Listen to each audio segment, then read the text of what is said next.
Long, long, long time ago, the Great Bunga chose few of his beloved children to become the mighty tree huggers.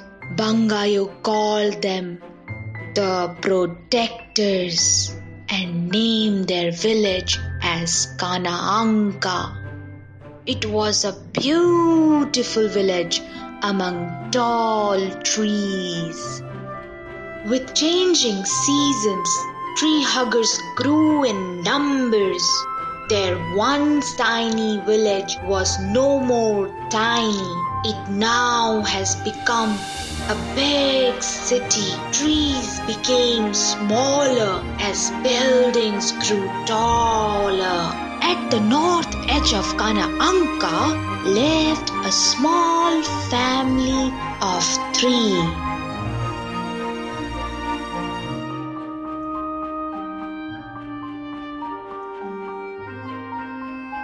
Mama, Papa, and Little Red. She was called so because she was very little and she wore her favorite red cape all the time. Every night, Little Red wanted to hear magical stories.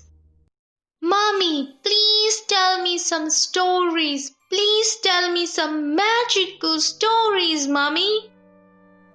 Okay, Little Red, lie down. I will tell you stories. Her mother told her stories of her great grandparents and their adventures as tree huggers. Good night, Mommy. Okay, Red, go to sleep.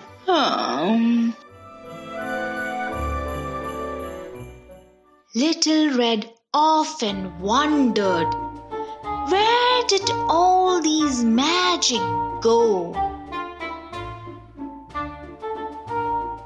She would search those magic in ancient books, and her great grandparents' field journals from the library.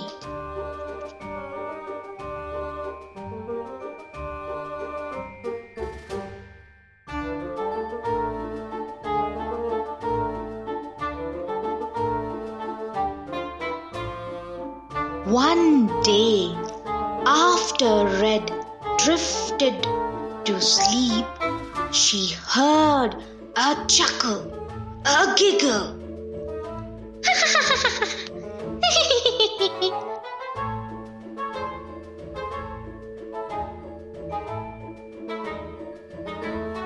She ignored it and went back to sleep.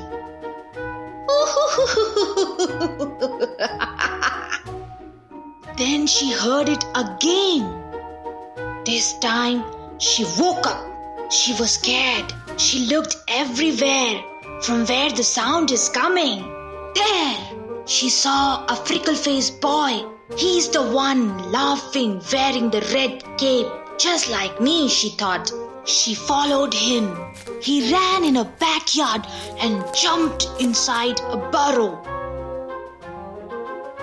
Little Red ran after him and she also jumped inside the burrow. Thud, thud, thudak. She closed her eyes. When she opened her eyes, she found herself in an enchanted forest. She was amazed at the height of the trees.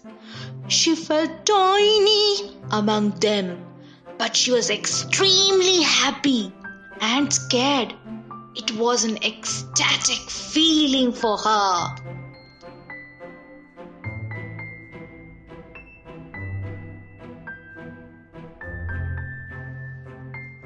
Just as she was exploring, zoop, zap, someone crossed her from the back. She turned to see who it was. Oh my, what is that? Is it smoke coming from that hill? She noticed smoke coming from a hill. nearby. What is this? A chimney? A chimney on a hill? Strange. What's there? Let's see.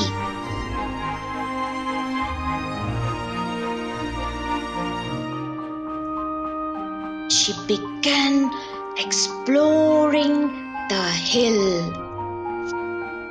Slowly she was checking every part of the hill, and she stumbled upon something very magical.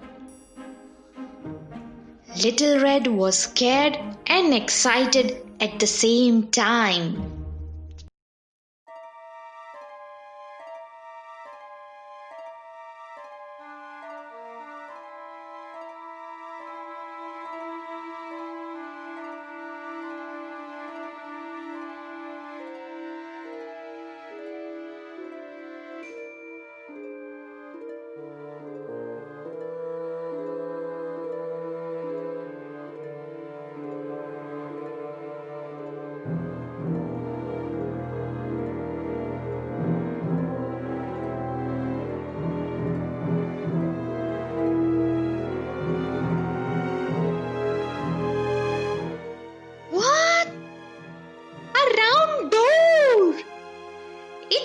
Hobbit Hole, if I'm not wrong.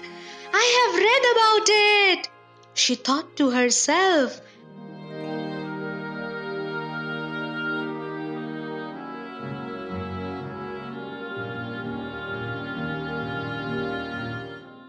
Knock, knock, knock, knock. She knocked at the door. A familiar face peeped out of the window. Hello, I am Red. I am lost and I am hungry. Can you please help me?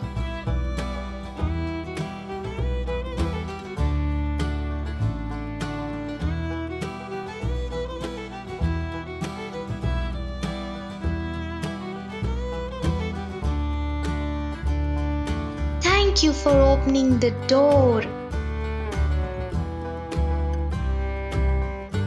That's okay. Come in.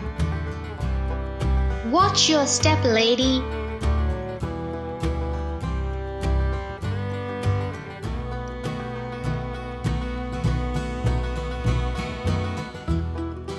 Welcome to my little house.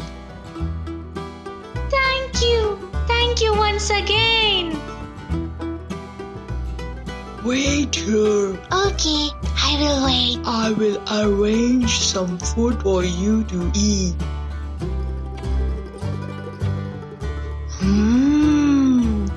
The Hobbit Hole is really comfortable from inside, just as it was mentioned in the books.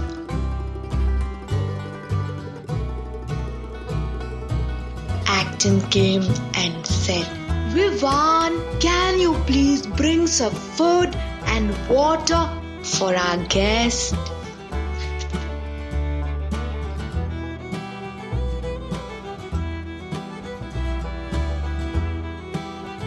She was so hungry, she gobbled all the food in a jiffy.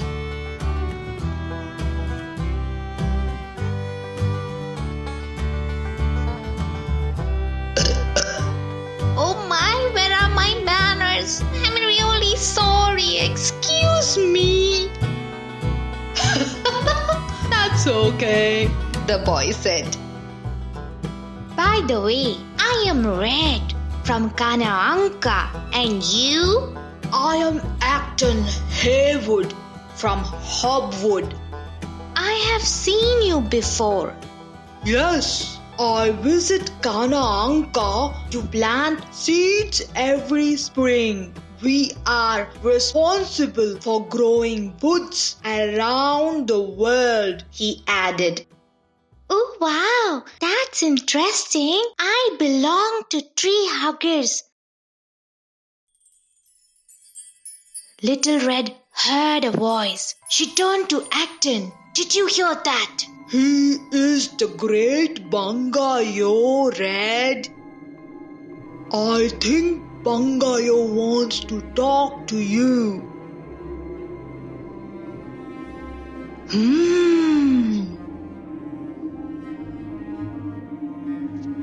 The voice became louder and Bangayo said to Red, "My sweet dear little Red, your search for magic has led you here. Look closely and look deep. You will find magic all around you. The magic is in small things around Red. Keep looking for it." She was listening intently. Okay. Yes. See, it's in the blooming of the flowers.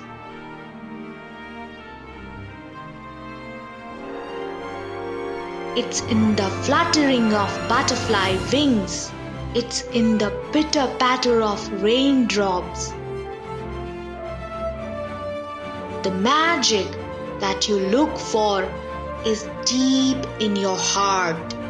Promise me, when you return, you would pass this magical knowledge to everyone around. I promise, Bangayo.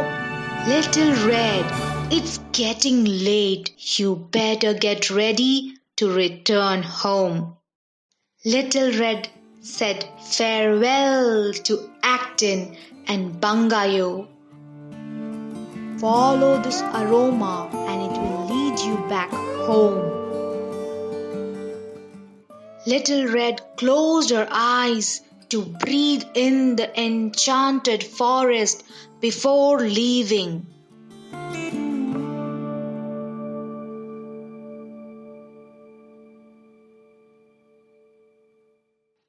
When she opened her eyes, she found herself on her bed. What? I am on my bed? And the aroma was coming from her kitchen. Her papa was preparing her favorite biryani for her. Everything looked magical to Little Red from that moment on. And everything was magical indeed. And she also discovered that she's gifted with a green thumb, meaning whatever she planted grew beautifully.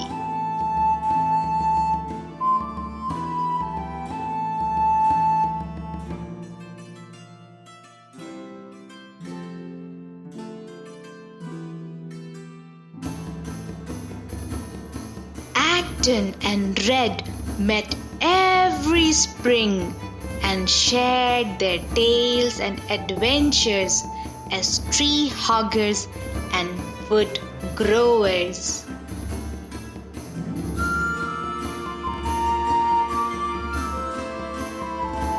Magic isn't the portions prepared by fairies or witches. It's the childlike wonder one needs to unearth, involve, and evolve from. Happy wandering, everyone!